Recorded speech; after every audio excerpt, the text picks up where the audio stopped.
ahora sí, sin más que decir, vamos a ir a Lucas capítulo 7 y hoy día vamos a estar viendo el versículo 11 al versículo 17.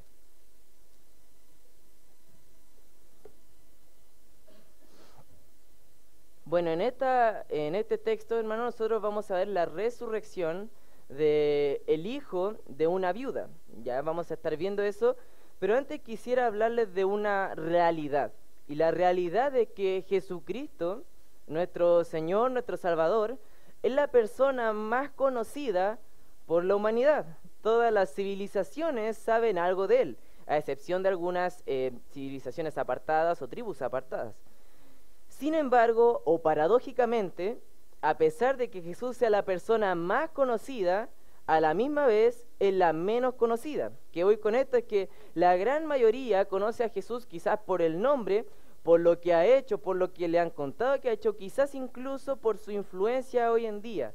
Pero pocas personas conocen y entienden verdaderamente quién es Jesús. Por ejemplo, para el Islam, hermano, Jesús es un simple profeta, uno más.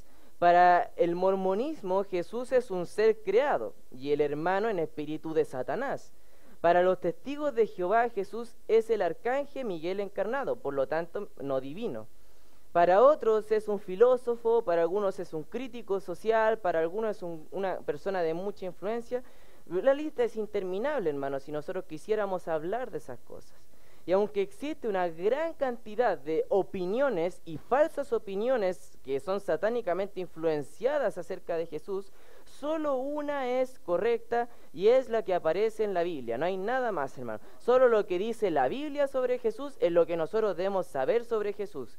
Pedro lo dijo de la siguiente manera en Mateo capítulo 16, versículo 16, hablando acerca de Jesús. Mateo 16, 16 nos dice lo siguiente. Mateo capítulo 16, versículo 16. Dice, respondiendo Simón Pedro dijo, tú eres el Cristo, el Hijo del Dios viviente, haciendo una declaración tajante sobre Jesucristo de quién era Él. Jesucristo después le dice que no se lo reveló carne ni sangre, sino Dios. Dios obviamente es quien puede revelarnos a nosotros quién es Él, y Él lo ha hecho a través de su palabra. Ese libro que usted tiene en su mano es un libro que Dios inspiró para usted, para que usted pudiera conocer a Dios, porque Él quiso revelársele a usted. Eso es lo que usted tiene ahí en su mano, no es un libro como cualquier otro. Por ejemplo, otro discípulo, Tomás, lo dijo en Juan 20, 28, dijo, Tomás respondió y le dijo, Señor mío y Dios mío. Encontramos aquí dos declaraciones fuertes de los discípulos de Jesucristo acerca de su realidad, que Él era Señor y Dios al mismo tiempo. Por ejemplo, 2 Corintios 11:4, no lo voy a buscar, pero nos dice que quienes predican a otro Cristo están malditos y dice que se han entregado a la destrucción eterna del infierno. De hecho, la doctrina de la deidad del Señor Jesucristo es una verdad fundamental, sino la verdad fundamental de la fe cristiana.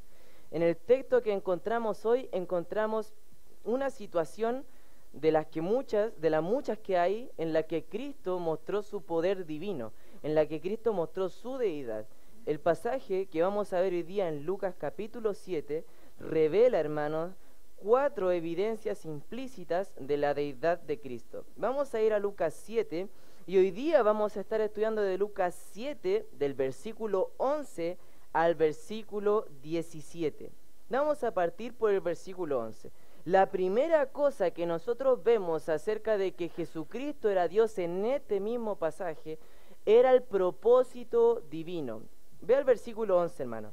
Aconteció después que él iba a la ciudad que se llama Naín, e iban con él muchos de sus discípulos y una gran multitud. Hermano, esta ciudad de Naín se encontraba a unos 30 kilómetros al suroeste de Capernaum.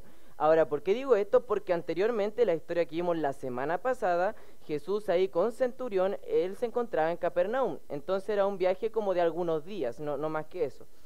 Pero al otro lado, por ejemplo, hablando un poquito de Naín y quizás donde se encontraba o donde han ocurrido eventos, en Naín cerca, él se asentaba en un monte y pasando el monte se encontraba la ciudad de Sunem, donde Eliseo resucitó de los muertos a un niño. Jesús, de hecho, junto a sus discípulos, hizo este gran viaje con una multitud. Hizo un viaje a este pueblo que era en realidad pequeño, pero que constaba quizás de algunas características especiales, como las que mencionaba. De hecho, era un poco ilógico o no tenía mucho sentido para la gente que acompañaba a Jesús pasar por Naín, porque era un pueblo bastante pequeño, o sea, no había no tenía mucho lugar donde estar, no tenía una buena recepción, no era un lugar para que Jesús, sus discípulos y una gran multitud fuera a Naín. Sin embargo, hermano, Dios siempre actúa con un propósito definido. Nunca Él actúa por capricho. De hecho, para Él no hay coincidencias inesperadas. El plan soberano de Dios siempre se cumplirá de una manera establecida, de una manera inmutable y de una manera infalible. Vamos a ver lo que dice Dios acerca de esto. Isaías 46, versículo 9 al 10. Vaya ahí, hermano, Isaías 46, versículo 9 al 10. Isaías 46, versículo 9 al 10. Dice la palabra del Señor, Isaías 46, 9. Acordaos de las cosas pasadas, desde los tiempos antiguos, porque yo soy Dios y no hay otro Dios y nada hay semejante a mí, que anuncio lo por venir desde el principio y desde la antigüedad, lo que aún no era hecho, que digo, mi consejo permanecerá y haré todo lo que quiero. El Señor ha definido un plan exacto y detallado de las cosas que van a suceder. Y así, hermano, como Dios lo dice en este pasaje hablando, en Lucas 7, ya Jesús sabía el plan que Dios tenía. Así como Dios encarnado, Jesús también actuó debido a la resolución que Él tenía de cumplir los propósitos divinos en su vida. En el camino de Judea a Galilea, por ejemplo, a Jesús le era necesario pasar por Samaria. Eso aparece en Juan 4:4. No solo, por ejemplo, con estas cosas vemos que Jesús estuvo decidido a ir hasta la muerte. No solamente Él estuvo decidido a pasar por estos pueblos o por estas ciudades, sino que Él también estuvo decidido a ir hasta la muerte. Jesús se dispuso a cumplir los planes de Dios con Él divinamente orquestados. Por ejemplo, si estamos en Lucas, vayamos a Lucas capítulo 9, versículo 51. Dice, cuando se cumplió el tiempo en el que Él había de ser recibido arriba, afirmó su rostro para ir a Jerusalén. Él ya sabía lo que iba a pasar. En Lucas 13:33 nos muestra algo parecido. Dice Lucas 13:33 lo siguiente. Sin embargo, hablando Jesús, dice, es necesario que hoy y mañana y pasado mañana siga mi camino, porque no es posible que un profeta muera fuera de Jerusalén. Él estaba reconociendo una parte de su oficio, que era ser profeta, anunciar lo que estaba pasando, pero él sabía los planes de Dios en cuanto a su misma muerte. Jesús sabía divinamente dónde y cuándo estaba ordenada su muerte en el plan de Dios, que en realidad debía llevarse a cabo.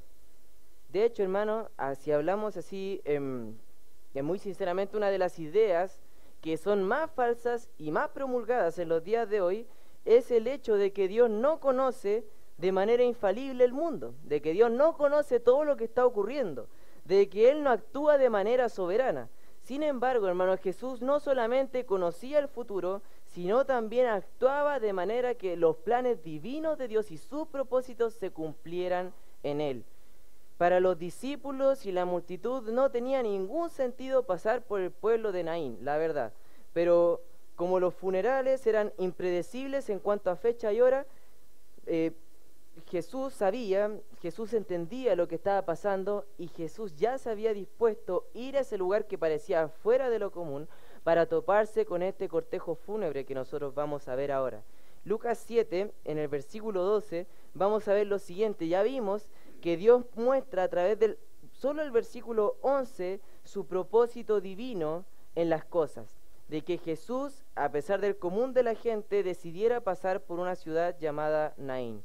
Luego el versículo 12 nos muestra la providencia divina. Fíjese lo que dice.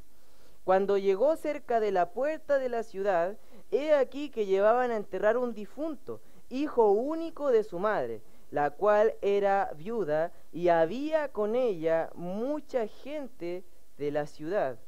Por ejemplo, un autor llamado John MacArthur define la providencia de Dios así. Él dice: al control y la supervisión de Dios sobre todas las decisiones, acciones y acontecimientos de la humanidad, con el fin de llevar a cabo sus propósitos, se le conoce como providencia. Es que Dios controla y supervisa todo lo que ocurre para cumplir sus propios propósitos. Esa es la providencia divina de Dios. Y aquí lo vemos. A diferencia, por ejemplo, hermano, de el milagro que interrumpe el curso natural de las cosas, porque un milagro era algo sobrenatural, de hecho, la providencia de Dios es diferente a eso. No interrumpe los hechos naturales de la vida. La providencia de Dios actúa sobre los hechos naturales. Ha definido las cosas que nosotros vemos, los sucesos que ocurren en nuestra vida, con el fin de Dios cumplir sus propósitos. De hecho, la providencia de Dios es algo más asombroso o es algo más de maravillarse e impresionante que los milagros mismos que Dios realiza. La providencia de Dios en los sucesos que nosotros podemos ver es algo que fluye directamente de su autoridad, de su omnipotencia, de todo su conocimiento soberano. Por ejemplo, Proverbios 16, versículo 9, dice lo siguiente, hermano. Vamos a ver 2 versículos en Proverbios acerca de lo que Dios dice sobre su providencia. Proverbios 16, 9 dice lo siguiente, hermano. Proverbios 16, 9. El corazón del hombre piensa su camino, mas Jehová endereza sus pasos. Mejor dicho, dice, el hombre propone y Dios, ¿qué cosa, hermano? Ya, bueno, vamos a decirlo con la Biblia ahora, ya, porque está aquí. El corazón del hombre piensa su camino, mas Jehová endereza sus pasos. La verdad, hermano, sí tiene bastante Biblia el dicho. Muchas veces el corazón del hombre desea cosas, pero es Dios quien endereza nuestros pasos. ¿O no, hermano? Usted a veces ha deseado cosas, usted ha pensado cosas, usted quiere cosas, quiere un tipo de vida, usted quiere un tipo de relación, usted quiere un tipo de familia, usted quiere un tipo de trabajo, pero Dios decide otra cosa. Dios decide algo mucho mayor a eso. Dios, sus planes para nosotros, dice, son mayores que nuestros propios planes. Otro versículo muy parecido en Proverbios 21, versículo 1, dice lo siguiente: como los repartimientos de las aguas, así está el corazón del rey en la mano de Jehová. A todo lo que quiere lo inclina. El corazón del Señor, el corazón de las personas, de este rey, como dice acá este proverbio, es algo que está en la mano de la providencia de nuestro Señor. En otras palabras, Él está diciendo, las autoridades pueden decir o nosotros podemos pensar que hacen lo que quieren, pero sus decisiones están en las manos de nuestro Señor, que es mucho mayor que cualquiera. La Biblia dice, una frase muy repetitiva, que el Señor es el Rey de Reyes y el Señor ¿de qué cosa, hermano? De señores, porque encontramos que Él está sobre cualquier autoridad humana. En esta providencia del Señor nos muestra cómo Él orquestó todo este tema del cortejo fúnebre, del justo el momento en que ellos iban pasando para ir a enterrar a este joven, para mostrar su gran poder. Aunque muy probablemente, hermanos, Naín no era un poblado ni una ciudad tan grande como para tener muralla, sí tenía una puerta, dice, cuando llegó cerca de la puerta de la ciudad. En esa puerta, hermanos, regularmente los ancianos del pueblo se juntaban a hablar acerca de las cosas del pueblo, a hablar sobre asuntos cruciales, se congregaban en ese lugar para hablar de estas cosas, el pueblo ahí se reunía para sociabilizar, era la entrada de los extranjeros al pueblo, y como el joven este que falleció debía ser enterrado fuera del pueblo, fue un momento justo cuando él iba saliendo para que Jesús se encontrara con ellos. Por eso dice, cuando llegó cerca solamente la puerta de la ciudad, he aquí o se encontraron con este difunto, que lo llevaban para ser enterrado. Cuando llega Jesús con los discípulos, se encuentra con él fuera del pueblo. De hecho, el velorio ya había terminado. Y lo que sucede es que ellos estaban llevando como era una camilla, más que un féretro como nosotros conocemos, era como una camilla con el muerto, llevándolo afuera para así enterrarlo y ya darle como la sepultura. De hecho, si hablamos del aspecto emocional, lo que intensifica, lo conmovedor de este funeral, era que no solamente era, como dice el versículo 2, era el hijo único de su madre, sino que ella también era viuda. Entonces, esto nos habla de que el lazo familiar o la línea familiar con él se acababa, o con él se acabó, mejor dicho, para la mamá. Por eso, ella no solamente perdió a su hijo, ya había perdido a su esposo. La muerte de este hijo era que ya no habría linaje de esta familia. Ya no habrían nietos, ya no habrían bisnietos, no habrían más familia, no habría nuera, no habría nada. Se acababa. Ahí se acabó la familia. De hecho, hermano, la Biblia nos muestra que la muerte de un hijo único era una personificación del dolor, porque ejemplificaba mucho dolor. Por ejemplo, vamos a ir a Jeremías, capítulo 6, versículo 26. Jeremías capítulo 6, versículo 26.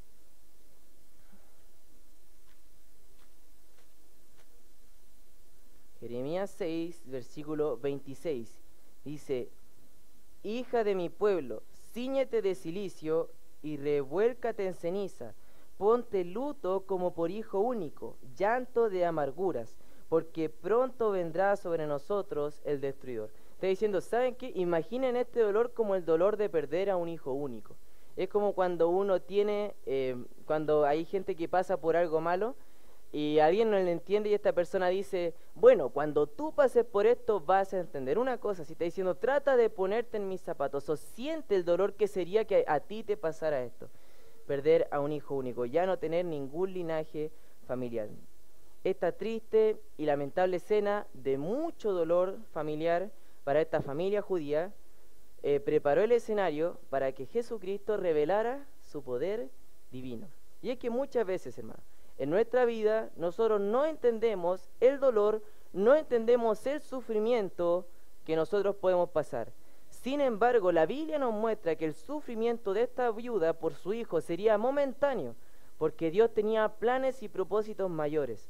Muchas veces en nuestra vida experimentaremos sufrimiento, experimentaremos dolor, experimentaremos pérdidas y lo que regularmente nosotros exclamaríamos en esa situación sería, ¿por qué Dios? ¿Por qué Señor has hecho esto? Cuando vemos que todas las cosas que suceden en nuestra vida, Dios la obra para nuestro bien. Que todas las cosas que usted pueda pasar en su vida, Dios la está orquestando para cumplir en usted sus propósitos divinos. Es una manera y es una forma de ver cómo la gloria de Dios llega a su vida y cómo usted puede glorificar a Dios a través de esa situación de dolor, de sufrimiento, de angustia. No, estas ocasiones son para eso. Dios preparó en todo, en su plan divino, esta muerte, justo el lugar, justo el tiempo para que Jesús se encontrara con ellos y así demostrar su gran poder.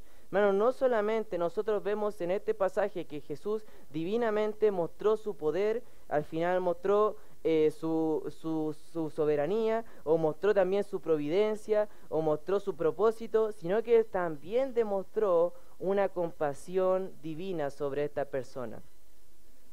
Al evaluar, por ejemplo, esta trágica y triste escena, el texto nos muestra que el Señor Jesús se compadeció por esta viuda. Dice el versículo 13, y cuando el Señor la vio, se compadeció de ella y le dijo, no llores.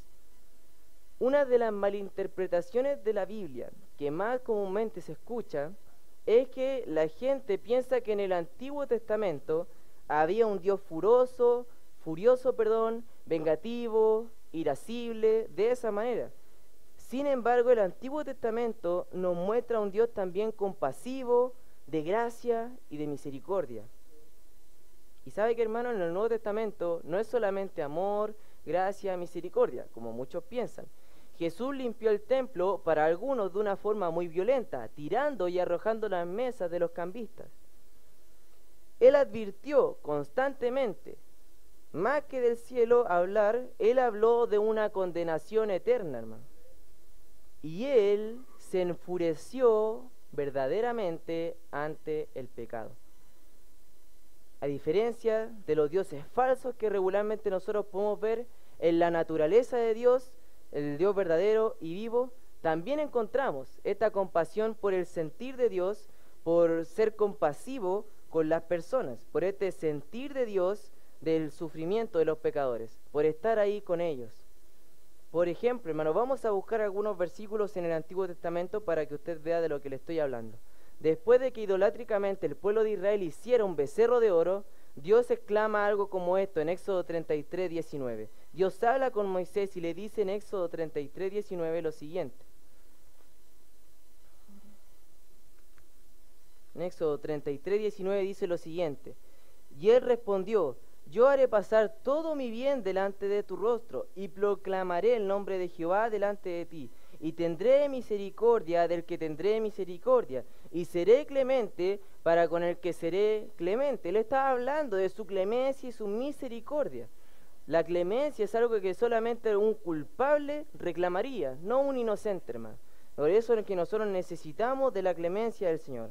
En Éxodo 34, versículo 6 dice: y pasando Jehová por delante de él, proclamó: Jehová, Jehová, fuerte, misericordioso, piadoso, tardo para la ira y grande la misericordia y verdad, que guarda misericordia a millares, que perdona la iniquidad, la rebelión y el pecado, y que de ningún modo tendrá por inocente al malvado, que visita la iniquidad de los padres sobre los hijos y sobre los hijos de los hijos hasta la tercera y cuarta generación. Nos habla principalmente este pasaje, hermano, acerca de la misericordia del Señor, de su carácter perdonador acerca de nuestras iniquidades, de darnos misericordia. Por ejemplo, los mismos salmos siguen hablando de esto. El Salmo 78, versículo 38 nos dice lo siguiente, hermano.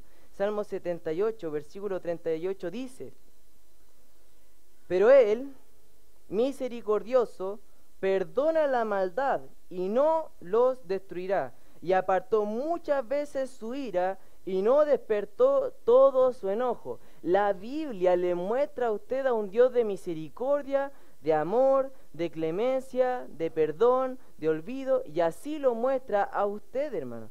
De hecho, el Nuevo Testamento describe a Dios como misericordioso y fiel sumo sacerdote. Eso lo encuentra usted en Hebreos 2:17. Fiel a su naturaleza del Señor, Él fue a consolar a esta devastada mujer diciéndole: no llores. Esta mujer, hermano, se encontraba totalmente sola, se encontraba sin nada que pudiese él, sin nada que la pudiese consolar. Ya había perdido a su marido, había perdido a su hijo, a su único hijo, y ahora ella se encontraba sola, cargando el cuerpo de su hijo para ir a enterrarlo. Era un dolor muy profundo para ella. Sin embargo, ya en esta providencia divina, en este propósito divino, en esta compasión divina, nosotros nos encontramos también con el poder divino de Dios. Vuelva a Lucas capítulo 7, y el versículo 14 y 15 nos hablan de esto. Dice: y acercándose, tocó el féretro, y los que lo llevaban se detuvieron, y dijo: joven, a ti te digo, levántate. Entonces se incorporó el que había muerto y comenzó a hablar y lo dio a su madre. Aquí, hermano, nosotros vemos que Cristo está actuando con un propósito divino. Como lo habíamos dicho, es una disposición providencial de Dios de las contingencias que están sucediendo con el fin de llevar a cabo el plan de Dios. Y también, por ejemplo, acá muestra esa compasión por los que sufren. Todo tiene la conclusión, o todo tiene el propósito, lo que está ocurriendo, de mostrar quién es verdaderamente Jesús, quién es verdaderamente Dios. Sin embargo, su asombrosa demostración de poder demuestra directamente su deidad. Jesús dijo a este joven: a ti te digo, levántate. Esas palabras fueron suficientes para que este hombre se levantase, para que este joven se levantase, porque Jesús, como el creador de vida, Jesús como el Dios creador que creó todo a través de su palabra, como dice el Salmo 33, versículos 6 y 9, Él solamente necesitó decir al joven: levántate, para que él se levantara. Porque así como Él creó el mundo con su voz, y así como Él creó la vida, con su voz sopló aliento de vida sobre el barro que Él había formado para formar al hombre, para crearle, Él solamente necesitó decir una palabra a este joven para que se levantara y viviera, que era: levántate, y sucedió. Lo que sucedió con este joven interiormente, hermano, es algo que pasará con todas las personas un día. Puede ir a Juan 5, acompañarme allá a Juan 5, versículo 28 al 29, para que veamos a lo que me estoy refiriendo, hermano. Juan 5, 28 y 29. Juan 5, 28 y 29 dice, hermano: no os maravilléis de esto, porque vendrá hora cuando todos los que estén en los sepulcros oirán su voz. Dice el 29, y los que hicieron lo bueno saldrán a resurrección de vida, mas los que hicieron lo malo a resurrección de condenación. No estamos hablando de acciones buenas, acciones malas, estamos diciendo lo bueno, arrepentirse y poner su fe en Cristo, y lo malo, rehusar creer al nombre del Hijo. Eso lo menciona anteriormente el mismo libro de Juan.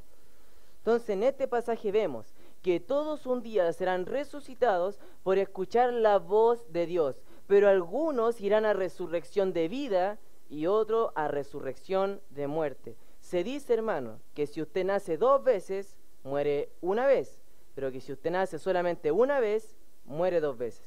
Si usted nace físicamente, todos acá, y no nacemos de nuevo, no nos arrepentimos y ponemos nuestra fe en Cristo, moriremos 2 veces, física y espiritualmente. Ahora, hermano, si usted nace espiritualmente, como ya ha nacido físicamente, hermano, usted solamente morirá una vez, que sería la muerte física, porque la muerte espiritual ya no, hermano. Usted tiene vida eterna en Cristo Jesús. Esa es la vida que Dios nos dice, hermano. Entonces vemos, hermano, también que Jesús solamente por una palabra levantó a este joven, porque su voz es una voz creadora de vida. Hermano, ¿sabe qué? En ese entonces, según Números 19, 11 al 22, que es todo ese pasaje, esos 12 versículos, dice que cualquiera que tocaba a una persona muerta o algo vinculado con el fallecido, como el féretro, quedaba ceremonialmente impuro. Sin embargo, Jesús, como Dios encarnado, no se contaminó al tocar al féretro del muerto. Él siguió siendo santo y limpio, santo y puro. Pero Él dio vida a este hombre al tocar solamente el féretro, ni siquiera tocarle a él, hermano. Tocó el féretro y le habló solamente. Para ese entonces, hermano, también sabe que acercarse a un féretro, tocarlo y parar, como dice el versículo 14, y acercándose tocó el féretro y los que lo llevaban se detuvieron. Sabe que, hermano, no era algo bueno, no era algo bien visto, era algo de hecho súper malo, porque si ellos hacían esto, la misma gente que estaba llevando la camilla le hubieran mirado de mala forma, hubieran ido a golpear a este hombre, porque ¿qué se creía él de ir y parar el cortejo fúnebre? Pero Jesucristo en su presencia, Jesucristo con el orden de Dios, con el plan de Dios cumpliéndose, lo que sucedió fue que se detuvieron. Y lo más importante fue el poder de Dios sobre la muerte, que Jesús tuvo y tiene el poder para vencer la muerte. Él nos mostró en 3 historias diferentes antes de su resurrección que Él pudo vencer la muerte, resucitando a la hija de Jairo, a Lázaro y también al joven hijo de la viuda de Naín. Fueron 3 personas que Él demostró, un adulto, un joven y un niño, resucitándole de la muerte, solo a través de su palabra.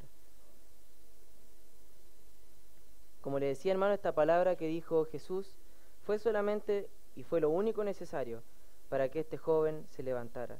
De hecho, ¿sabe qué, hermano? Tenga algo súper en cuenta, que en esta ocasión nos vemos que Jesús le dice a la viuda: ten fe y yo lo voy a sanar. O dice: por tu fe voy a resucitar a tu hijo. No, hermano, no le está diciendo eso. Porque para que Jesús realizara un milagro, no era necesaria la fe de las personas. La fe no es un prerequisito para que el poder de Dios actúe. Él soberanamente activa su poder según su voluntad. La fe siempre estuvo presente en la salvación, eso sí, pero no en los milagros, eso no. Hermano, fue una resurrección de hecho total, completa. Jesús resucitó a este joven y no hubo que después hacerle un tratamiento, no hubo que después hacerle como tenerle, no sé, con agüita de hierba, porque el joven no podía hacer ciertas cosas.